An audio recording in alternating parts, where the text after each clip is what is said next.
Hello everybody, how are you? I hope you're doing amazing. It's yet another episode, another video, another show, and today we have a guest. We had him last time on our last episode, Mark Justin Kamau. He's a recovery coach at Savali Rehabilitation Center. We were tackling addiction, and today we're gonna tackle it in a better way. So stay in touch. Tell a friend to tell a friend that this is the place they need to be. Welcome.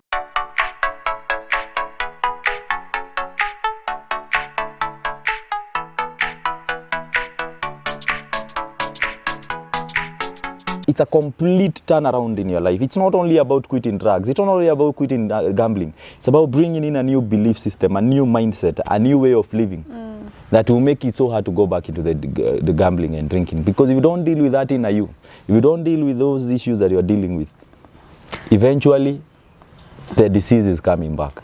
Okay, in this healing process, for alcohol, I know you can't just wake up one day and quit and it works. Yeah. How was it for you that until now you've been able to stay sober? I had cravings specifically for the first day, specifically to gamble. Hey, you know, you still feel like, now I'm better. I have a little money, maybe after my mom's death, I can go. The cravings were there, but the disease, my other side that I really never wanted that life, they overrided the other part. So, and the fact that I was in the village with my dad living there, it was hard to access these places. And I got so much into God, into spirituality, like waking up, reading the Word of God. I believe that part saved me a lot. And it still does. Reading the Word, following, watching even sermons, watching inspirational videos, watching even those stories of TED Talks. People who have been in jail, people who are now doing amazing things in the society after coming out of jail. I went into a place where it was like a powerhouse, where when you get out of it, hey, the power you have, that is the place I went into. And without God, I don't know where I would be. The focus I had on God, I made a decision that I'm not going to do even evil. Even when I was messing up, I still stood up again. And that is the life I've been living from that day. Yeah. And okay, let's now come to starting a rehabilitation center of your own. Yeah. How did you get to that? After a few months, we sat down, even my dad, and we realized we can start one. And we got a few support from my family, my sisters and my brothers-in-law. And God says, just start where you are and with what you have. Because the passion is there and the drive.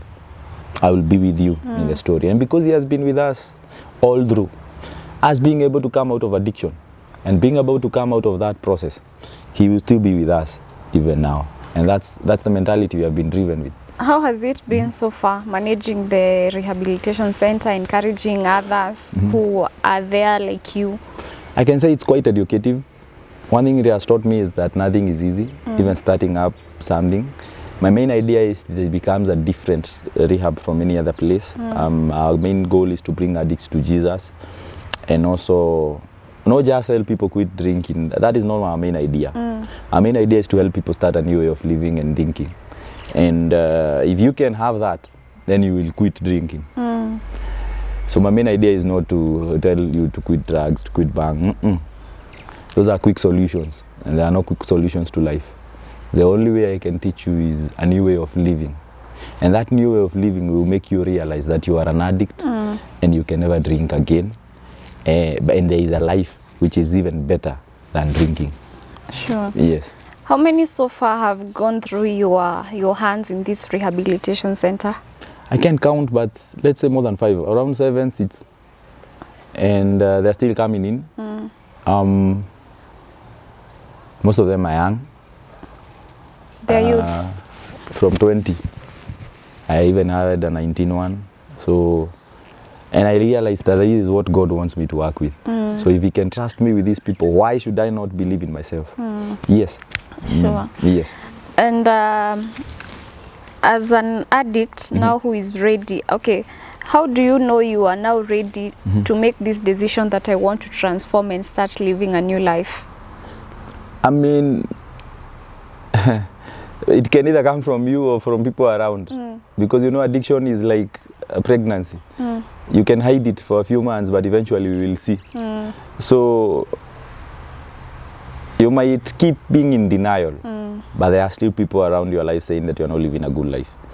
There you need to start asking yourself. Maybe you have recently lost a job and you are still complaining it's not alcohol. Because I've met people who are in denial, so many.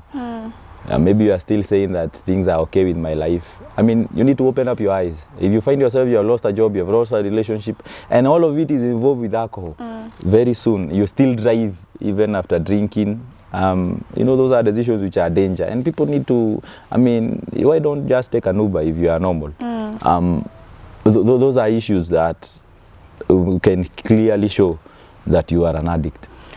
And for someone who wants now to reform, what things do they have to keep in mind to know that it's a journey you have to go through when you want to heal and transform? What are the key things they need to know?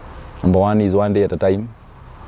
Stop thinking about whether I'll make it, whether I'll ever be sober.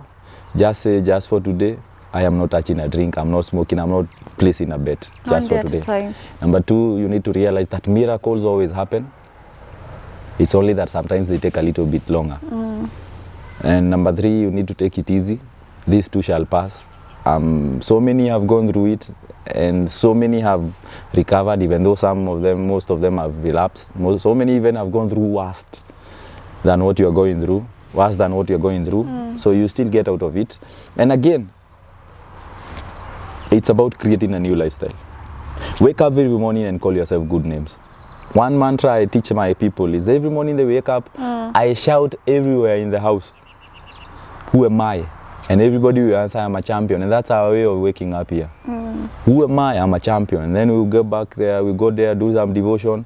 Then again, I'll ask them, who am I? And everybody will shout, I'm a champion. Once you start doing these kind of things, your unconscious mind will get to a place where you start learning that I'm a champion. And you start behaving like a champion. Muhammad Ali used to stand before a fight and say, I'm the greatest. Nobody has ever done it like I do it. Zlatan used to say, lions don't compete with humans. You have to view, some of the people will see it as arrogance, but for you to even get out of addiction, you have to have the audacity and the confidence to believe that I'm going to get out of it. And the only way that will happen is you start mentioning these mantras, I am a champion, I am a success, I am a beast, I am a mamba. I mean, look at Kobe Bryant. For him to have gotten to the place where he was, he used to call himself the black mamba. So, and a mamba is somebody who keeps on fighting even after going down. And you also need to understand that legends are not defined by their successes. They are defined by how well they can bounce back even after a defeat. Yes. So it's actually a mentality. It has to start. It's a mentality. Though there are things I teach people which are called the interior empires. If you really want to quit addiction, there are four. We call the mindset, the heart set, the soul set, and the health set. But everything has to start with the mindset. Believing that I can, I will, and I must. I can recover because I have the ability to recover. I will because I have the willpower to recover. And I must. You have to also write down, why am I recovering? Most of us give up because we don't have a why. Why do I want to recover?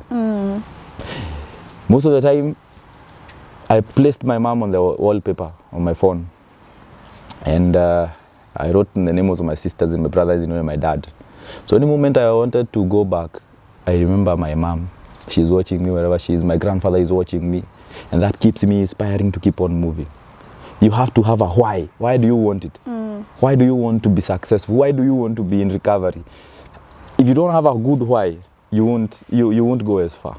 Then the heart set is being able to deal with stressful situations. How can you deal, and how well are you equipped to deal with stressful situations? I mean, how can you deal with the trauma? I mean, and you deal with all those types of trauma. Is it, I mean, there were 4 types of trauma. Is it the secondary trauma? Is this I mean, all of them. How can you deal with all the 4 types of trauma? And then the health set. Are you exercising? If there is one thing that you need to teach yourself is in proper sleep and exercising if you really want to stay in recovery. Actually, we call it exercise for mental health, fitness for mental health. I mean, if you really want to, I mean, exercise comes with a lot of packages in it for you to be in recovery. And then the soul set, which is about getting to know the real you and about meditating and journaling and bringing in a gratitude list, reading the Bible, praying. I mean, all these things put together, you will stay in recovery. Well, and for someone who is looking for a rehabilitation center and they'd like to come here, maybe you can guide them on the ways to go and what what is actually required of them. Yeah. So basically, it's not about even the place. It's about the people you are going to be with here. I'm just one among the many people who come to talk to them. Pastors who have also been in addiction. The other counselors who come in. I'm there now training. I will be training with them a few minutes from now.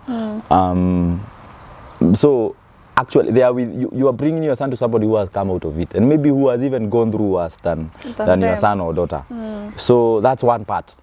The second part is that we believe in a spiritual program. A program that helps your individual to be honest, to have humility, and to be able to get to understand the real them. That's the most important thing. The other part is that we are going to teach them how to love God as they understanding at the moment. But with time, after being attracted to how we look as the Christians we claim to be, they might want to be with God too. And it's not about might, they will want to be with God too, because again, He is the reason as to why we are alive. And if we can understand Him the way He wants us to understand Him, absolutely, and that comes through a lot. I mean, it takes time to get to that level, and that's where we try to put them to get into. And again, the food, the place itself is a serene. So you just come in, you stay with you minimum maybe sometimes 2 months, 3 months, 4 months. It depends with the time you agree with your guy or your son or daughter or you. And we are proud to welcome you here. We are at Boranga, Kamberwa Road, Kongoine. Kamberwa Road, you just find us there. You will see a poster of us, Savali Rehabilitation Center, past Benedito Primary. It's just 300 meters away. Yes. And how much do you charge? That one we can talk about it when they come. We'll talk about it, because it depends. It depends with the person. Yes. And no, not with the person. With our agreement. Not with the person. Our main idea is principles before personalities. Yes. And after the period, 3 months or 4 months or whatever period they take, do you do a follow-up? Absolutely. There are people I call like every day or a few days every week. I follow up on them. Some of them need to go back to work, so I will write a letter or even go to the work myself. There are some of them who have been suspended from school. I will go and explain to the teacher. And again, helping them get into the meetings and being acquainted in the life outside there. That is my biggest way of helping them to go out there and be the best.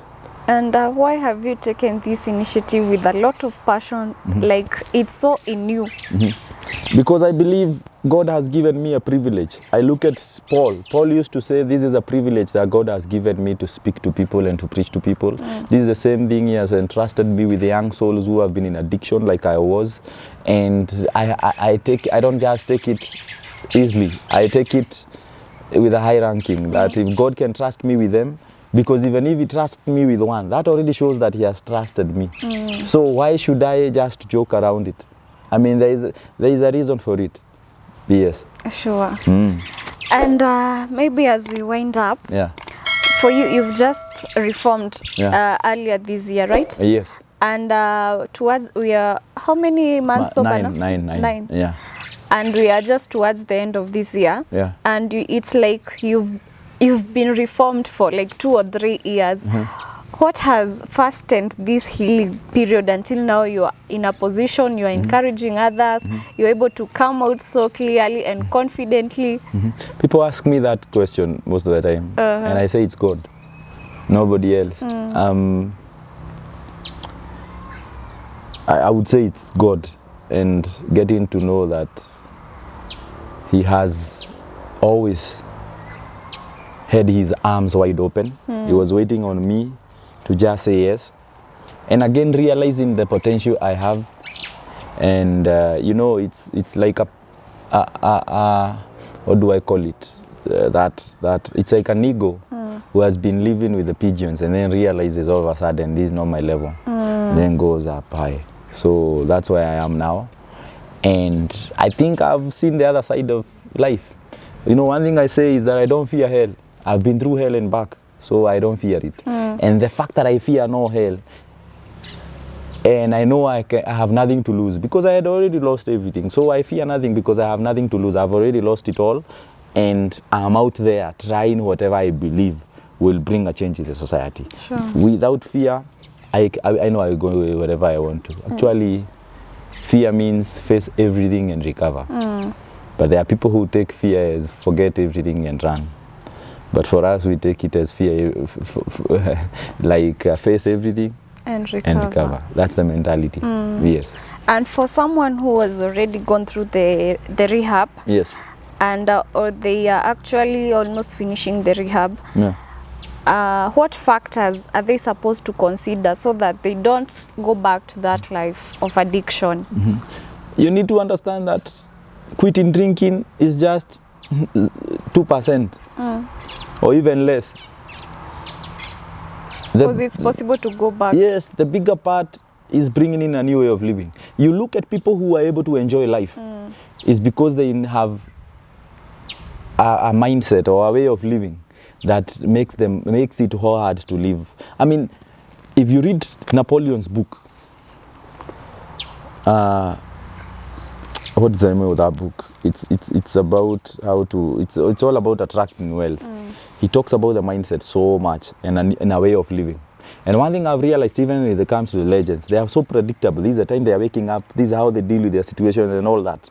So if you're going to be in recovery, you have to understand that life will throw battles. Life will be painful. Life will have storms.